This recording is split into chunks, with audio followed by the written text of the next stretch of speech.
നമ്മൾ കല്യാണം കഴിക്കുന്ന ആളുകൾ വിർജിനായിരിക്കണം എന്നുള്ളൊരു ചോദ്യമുണ്ട്. പലപ്പോഴും ആളുകളുടെ വിചാരം എന്നാ വെച്ച് കഴിഞ്ഞാൽ, ഒരു വിർജിനായിട്ടുള്ളൊരു വ്യക്തിയെ കല്യാണം കഴിക്കുകയാണെങ്കിൽ ലൈഫ് കുറച്ചുകൂടെ സേഫ് ആയിരിക്കും. നോൺ വെർജിൻ അല്ലെങ്കിൽ എക്സ്പീരിയൻസ് ഉള്ള വ്യക്തിയാണെങ്കിൽ ലൈഫ് റിസ്ക് ആയിരിക്കും എന്നുള്ളൊരു തോന്നലാണ് എല്ലാവർക്കും. ശരിക്കും പറഞ്ഞു കഴിഞ്ഞാൽ ലൈഫ് അത്രയ്ക്ക് സിമ്പിളായിരുന്നെങ്കിൽ ഒരു വിർജിനായിട്ടുള്ള ഒരാളെ കല്യാണം കഴിക്കുമ്പോൾ തന്നെ ലൈഫ് സിമ്പിളായിട്ട് വിജയിച്ചു തന്നെ. ഒരിക്കലും നമ്മുടെ ലൈഫിൻ്റെ വിജയം എന്ന് പറയുന്നത് ഒരിക്കലും വിർജിനിറ്റിയെ ഡിപ്പെൻഡ് ചെയ്തിട്ടല്ല. കാരണം എന്താണെന്ന് വെച്ച് കഴിഞ്ഞാൽ, പലപ്പോഴും ജീവിതത്തെ മനസ്സിലാക്കുന്നതിന് മുമ്പ് ഒരു കയ്യബദ്ധം അല്ലെങ്കിൽ ഒരു മിസ്റ്റേക്ക് പറ്റിയത് കൊണ്ട് പലപ്പോഴും ഈ പറയുന്ന വിർജിനിറ്റി നഷ്ടപ്പെടാം. നമ്മൾ മനുഷ്യരാണ്, നമ്മൾ ജീവിക്കുന്നു, തോൽക്കുന്നു, അതിൽ നിന്ന് പാഠങ്ങൾ പഠിക്കുന്നു, വീണ്ടും നമ്മൾ സ്ട്രോങ് ആയിട്ട് തിരിച്ചു വരുന്നു. പിന്നീട് നമ്മൾ കൂടുതൽ ശ്രദ്ധയോടെ, കൂടുതൽ കരുത്തോടെ മുന്നോട്ട് ജീവിക്കുന്നു. അങ്ങനെയുള്ള വ്യക്തികൾ എന്ന് പറയുമ്പോൾ അവർ കുറച്ചുകൂടെ സ്റ്റേബിളായിരിക്കും. അവർ കുറച്ചുകൂടെ ജീവിതത്തെ വളരെ സീരിയസ് ആയിട്ടായിരിക്കും നോക്കിക്കാണുന്നത്. അവർക്ക് ഈ പറയുന്ന ഒരു നല്ലൊരു ലൈഫ് ബിൽഡ് ചെയ്യണമെന്നുള്ള ഒരു ആഗ്രഹം ഉണ്ടാവും. കാരണം ഇവർ ഓൾറെഡി ഒരു ഫെയിലിയറിലൂടെ പോയതാണ്. അങ്ങനെ ഒരു വ്യക്തി വിർജിൻ അല്ലെങ്കിൽ പോലും അവർ ജീവിതത്തിലേക്ക് വന്ന പലപ്പോഴും ജീവിതം വിജയിക്കാൻ സാധ്യതയുണ്ട്. അതേസമയം ഒരു വിർജിനായിട്ടുള്ളൊരു വ്യക്തി, അയാൾക്ക് ഈ പറയുന്ന സ്നേഹം എന്താണെന്ന് അറിയില്ല, അയാൾക്ക് ഇമോഷണൽ കൺട്രോൾ അറിയില്ല, അയാൾക്കൊരു ജീവിതം കെട്ടിപ്പടുക്കേണ്ട എങ്ങനെയാണെന്ന് അറിയില്ല, അയാൾക്ക് ഈ പറയുന്ന ഒരു ഹാർഡ് കണ്ടീഷൻ ജീവിതത്തിൽ വരുമ്പോൾ എങ്ങനെ പിടിച്ചു നിൽക്കാം, എങ്ങനെ മറ്റൊരാളുടെ കൂടെ ഒന്നിച്ച് മുമ്പോട്ട് പോകാം എന്നുള്ള കാര്യങ്ങളൊന്നും അറിയില്ല. പക്ഷേ അയാൾ വിർജിനാണ്. അങ്ങനെയുള്ളൊരു വ്യക്തി ജീവിതത്തിൽ വന്നു കഴിഞ്ഞാൽ പലപ്പോഴും ജീവിതം കൂടുതൽ ബുദ്ധിമുട്ടിലേക്ക് തന്നെ പോകും. ഈ പറഞ്ഞു വന്നത് എന്നാന്ന് വെച്ച് കഴിഞ്ഞാൽ, ഈ വിർജിനിറ്റി എന്ന് പറയുന്നത് പലപ്പോഴും ഈ പറയുന്ന ദാമ്പത്യ ജീവിതത്തിൻ്റെ അത്യാവശ്യ ഘടകമൊന്നുമല്ല. കാരണം ഇതില്ലെങ്കിലും മാനുഷികമായിട്ടുള്ള സ്വഭാവങ്ങളുള്ള, മാനുഷികമായിട്ടുള്ള ഗുണങ്ങളുള്ള, നല്ല സ്വഭാവമുള്ള, നല്ല സ്റ്റെബിലിറ്റിയുള്ള, നല്ല ബോധമുള്ള, ഉൾക്കാഴ്ചയുള്ള ഒരു വ്യക്തിയാണെങ്കിൽ, എക്സ്പീരിയൻസ്ഡ് ആയിട്ടുള്ള ഒരു വ്യക്തിയാണെങ്കിൽ പോലും ജീവിതം വളരെ സ്മൂത്തായിട്ട് മുന്നോട്ട് പോകും.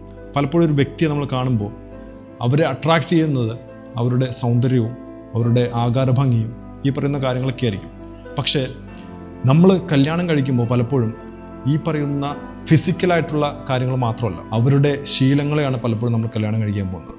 അപ്പോൾ ഈ പറയുന്ന ശീലങ്ങൾ ചെറുപ്പകാലങ്ങളിലുള്ള പല ട്രോമാസിലൂടെയും മാറ്റം വന്ന് വ്യതിചലനം വന്ന ശീലങ്ങളാണെങ്കിൽ പലപ്പോഴും നമ്മുടെ ലൈഫിൽ ആ ശീലങ്ങൾ കടന്നു വരികയും അങ്ങനെ വരുമ്പോൾ അത് ജീവിതത്തെ വളരെ നെഗറ്റീവായിട്ട് ബാധിക്കുകയും ദാമ്പത്യം പലപ്പോഴും ബുദ്ധിമുട്ടിലാവുകയും ചെയ്യും. വിർജിനാണെങ്കിലും നോൺ വിർജിനാണെങ്കിലും ഈ പറയുന്ന ശീലങ്ങൾ നല്ലതല്ലെങ്കിൽ പലപ്പോഴും നമ്മുടെ ലൈഫിൽ അത് ബാധിക്കും, അത് ദാമ്പത്യത്തെ ബാധിക്കും, എല്ലാ രീതിയിലുള്ള ലൈഫിൻ്റെ മുന്നോട്ട് പോക്കിനെ ബാധിക്കും. NPD പോലും പെട്ടെന്നുണ്ടാകുന്ന ഒരു സ്വഭാവ വൈകല്യമല്ല. അത് പലപ്പോഴും നമ്മുടെ ലൈഫിൽ ചെറുപ്പത്തിലെ മുതലുണ്ടായ ചില പ്രശ്നങ്ങൾ മൂലം, ട്രോമാസ് മൂലം അവരുടെ സ്വഭാവം ആർജിച്ചെടുത്ത ചില പ്രശ്നങ്ങളാണ്. അപ്പോൾ ആ പ്രശ്നങ്ങൾ നമ്മൾ അവരുടെ ചെറുപ്പകാലം അറിഞ്ഞില്ലെങ്കിൽ, മുമ്പുള്ള ഹിസ്റ്ററീസ് അറിഞ്ഞില്ലെങ്കിൽ, പലപ്പോഴും ഈ പറയുന്ന അവർ ആ ട്രോമ ഇപ്പോഴും കൊണ്ടേ നടക്കുകയാണെങ്കിൽ പലപ്പോഴും അത് നമ്മുടെ ജീവിതത്തെ ബാധിക്കും. ജീവിതം ഒരു മോശസ്ഥിതിയിലേക്ക് വരും. വിർജിനിറ്റി എന്ന് പറയുന്നത് ഒരിക്കലും ഒരു ദാമ്പത്യ ജീവിതത്തിൻ്റെ വിജയ ഘടകമല്ല. എന്നിരുന്നാൽ പോലും വിർജിനിറ്റി നഷ്ടപ്പെടാനുള്ള ഒരു റീസൺ എന്താണെന്നുള്ള കാര്യം വളരെ വ്യക്തമായിട്ട് അറിയുക. കാരണം പലപ്പോഴും അതിലൂടെ വന്ന ട്രോമാസ് അവരിപ്പോഴും ഹീലായിട്ടില്ലെങ്കിൽ ആ പറയുന്ന സ്വഭാവ വൈകല്യങ്ങളും അവരുടെ കൂടെ നമ്മുടെ ജീവിതത്തിലേക്ക് വരും. അപ്പോൾ പലപ്പോഴും ആ പറയുന്ന സ്വഭാവ വൈകല്യത്തെ ഈ പറയുന്ന അടുത്ത പങ്കാളിക്ക് അത് മാനേജ് ചെയ്യാൻ പറ്റണമെന്ന് നിർബന്ധമില്ല.